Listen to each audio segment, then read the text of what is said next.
Good morning and welcome to the Retail Media Breakfast Club. I'm your host, Kiri Masters, and every weekday at 6 a.m. Eastern, I bring you candid and real discussions in the world of retail media and marketplaces in just 10 minutes. So bring your own cup of coffee and we'll get smarter about retail media together. So today I was looking at who is in the role of the head of retail media at the biggest retail media networks in the US.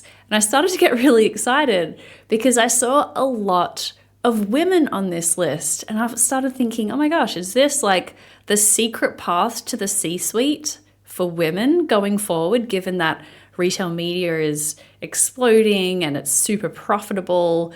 Is this like the new backdoor to get in, to establish a name for yourself, to drive a ton of profit in a retailer and get to the top? So saw some really great names on there. Huge fan of women like Cara Pratt at Kroger.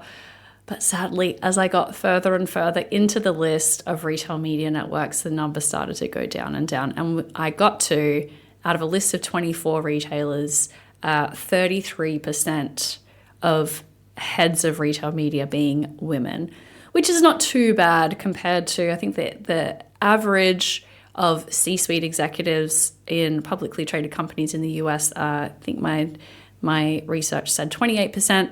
So 33%, we're doing a little better in retail media.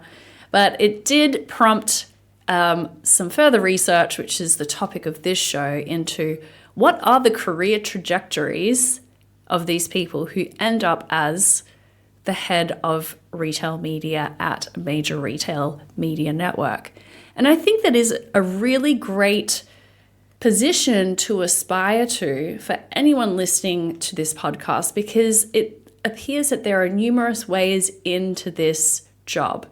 We'll get into what the commonalities are across these 24 heads of retail media networks.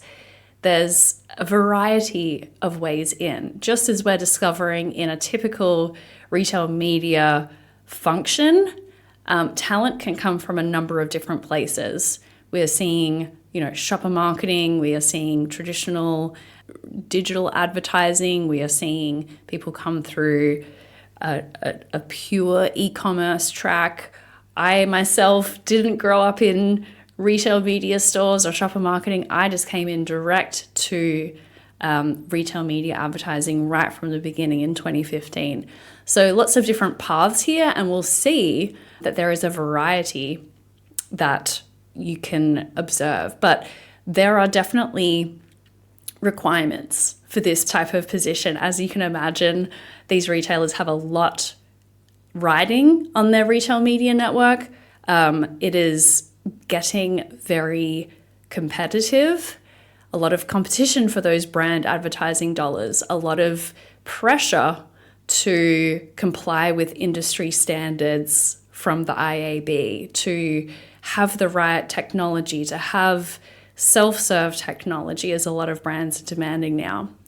So it is not a job without challenges and high expectations. But if this is something that you're aspiring to, I'm going to dig into what are the commonalities in this career path that I observed from this list of 24 heads of retail media.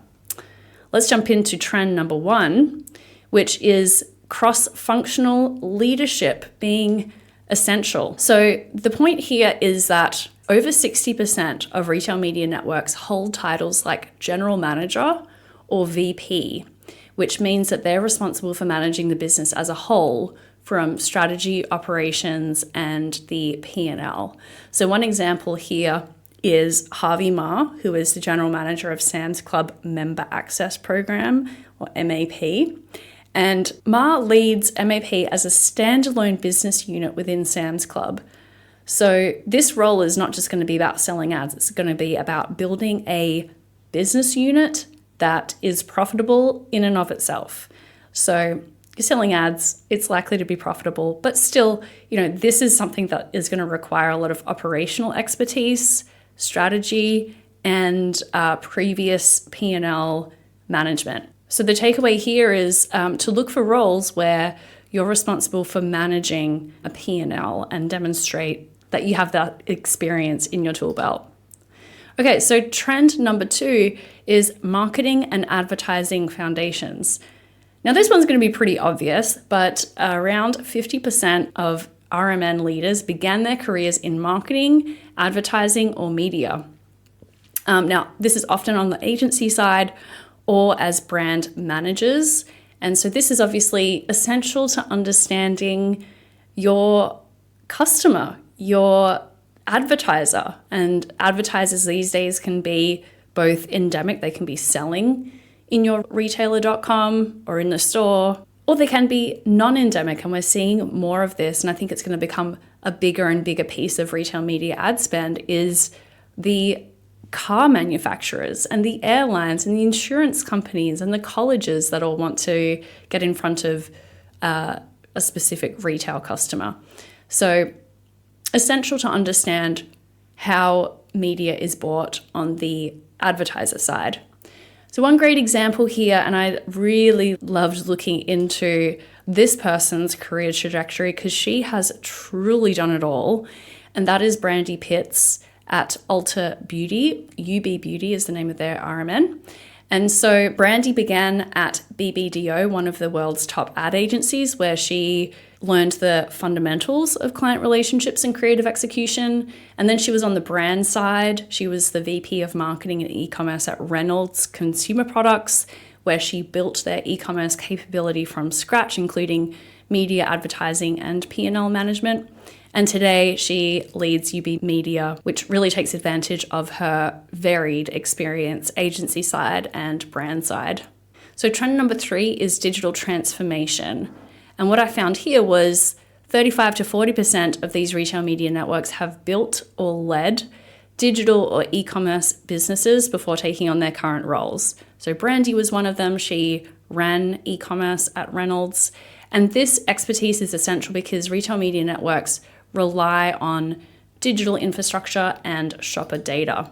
Another great example here is Cara Pratt from the SVP at Kroger Precision Marketing. And Kroger Precision Marketing is one of the most data-driven retail media networks. It sits on a ton of shopper data, which is tied into their loyalty program, and you just imagine the reams of data that Kroger has on all of our purchasing habits if you shop at Kroger or any of its subsidiaries. So Cara Pratt, her work is tied deeply to Kroger's digital transformation, which has included so far expanding e-commerce, personalizing shopper experiences, and enhancing the loyalty program, which, as I mentioned, includes information from its Plus loyalty program and e-commerce channels. Kroger's doing a lot in this space, and I think Cara is, she's got a big job ahead of her to lead this digital transformation, but they're one of the best positioned retailers, I think, out there in terms of the amount of data that they could be capturing and allowing advertisers to leverage. And one final observation real quick is data-driven leadership. At least 25 to 30% of these leaders emphasize data and analytics in their backgrounds, and a lot of them come from roles where attribution, performance metrics, and ROI optimization were critical.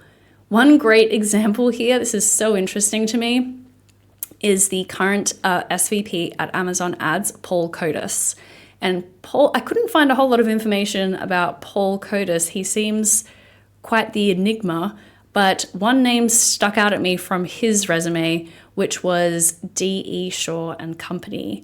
And that, of course, is the quantitative trading firm where Jeff Bezos worked prior to starting Amazon.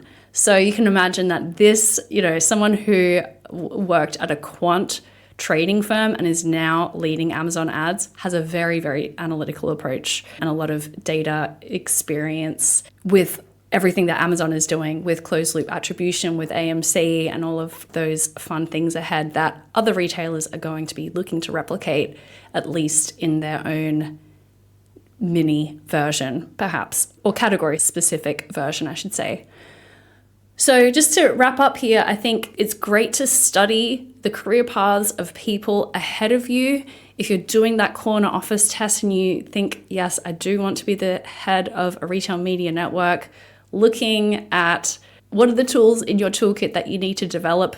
I mentioned a few of them: cross-functional leadership with a focus on P&L management, marketing or advertising expertise, e-commerce and digital transformation experience, and data and analytics proficiency. I think a lot of people listening to this show are going to have 3 or even 4 of those things checked off.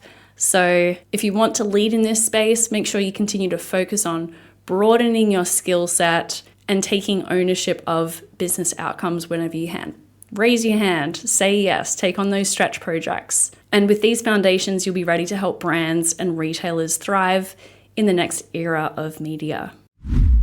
Well, that is it for today. I hope you enjoyed this episode of the Retail Media Breakfast Club. We meet here every day at 6 a.m. Eastern. So be sure to subscribe and get your daily dose of insights, trends, and hot takes in the world of retail media and marketplaces.